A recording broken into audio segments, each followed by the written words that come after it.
a conversation, not in this explicit way that we had actually had before. And these are pretty much the most trusted friends in my life. So that's a good place to start. But it's great to like build that conversation and start having that and talking about identity, and the things that we can do to change that narrative. And then the one other thing that I want to give a tip on, I want to applaud you on how you brought this up. Right. And it was through text message. And right away I was like, this is not a great way through text message, but you and I commute a lot through text before we have this show. And you put it out in a very powerful way that I went through a whole roller coaster of emotions, from like anxiety, fear, curiosity, joy. Like I kind of went through all of it as I was like processing what you said to me, but you just very kindly put it out there, like saying, I want to make sure, Conner, that you're comfortable. And I haven't talked about whiteness specifically because I didn't want to make you uncomfortable. Right. But we're at this point in the conversation that, you know, how do you feel about that? And you even gave me the option to opt out. Right.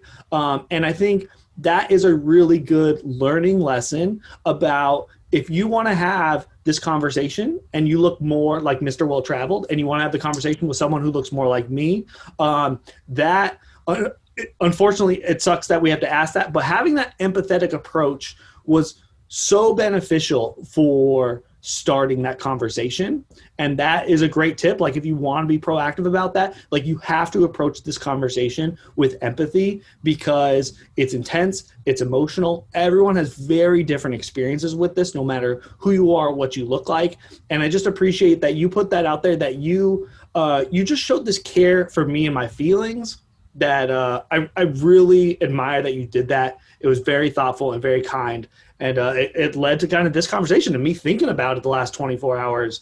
And kind of that rant that I had about it was all stemmed from the way that you approached me about it. So thank you. Wow. I'm like, you've rendered me speechless, which is not that doesn't happen often. So I'm just, I'm very glad to hear that, and I'm glad that you feel that way and that you've been open, you know, and I appreciate you being open to the conversation. And yeah, I mean, as friends, one could say that, sure, we can just talk about anything, but I also recognize that it is not easy to have conversations, particularly around whiteness. And so one thing that I don't want is that just because that's a topic that I want to bring up, to make you in any way feel like that's something that we have to discuss, right? Yeah. Because we don't have to discuss that. There are plenty of people I could have that conversation with. And I think the other thing for me was, I've seen a lot of things over the last 4 years, you know, people getting very aggressive and people just being like in your face, like, I don't care about how you feel. And I get that too. Yeah, I do. But I also don't feel like that is the approach that I want to take, or that will lead to us being able to have a very productive conversation. Yeah. And I think what I was really worried about was that, like, if we go down a path that we can't come back from, that I also lose a friend. And I really value you as a friend. And I value anyone that I consider to be a friend. And there are many people that I'm friends with that I don't always see eye to eye with on whatever issue we are talking about. So this is not one in which I feel like I want to make I want to plant my flag in this and say, you're going to talk to me about this and you're going to agree with me, or we can't even be friends anymore. Like, that's just not going to happen. So, and so I thought, what is the best way for me to approach this?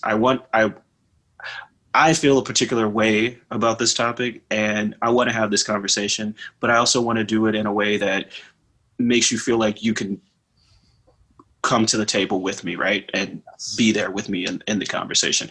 And so I have been thinking a lot about this, because even in my work now, I'll be next week or this week coming up, giving a presentation about the Next Up app to my team, and my team is all my team at work, the people I work with, they're all white.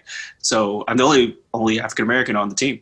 So I was thinking, like, how do I bring them into this discussion that's very much about being a marginalized person and helping them to be able to fully participate, right?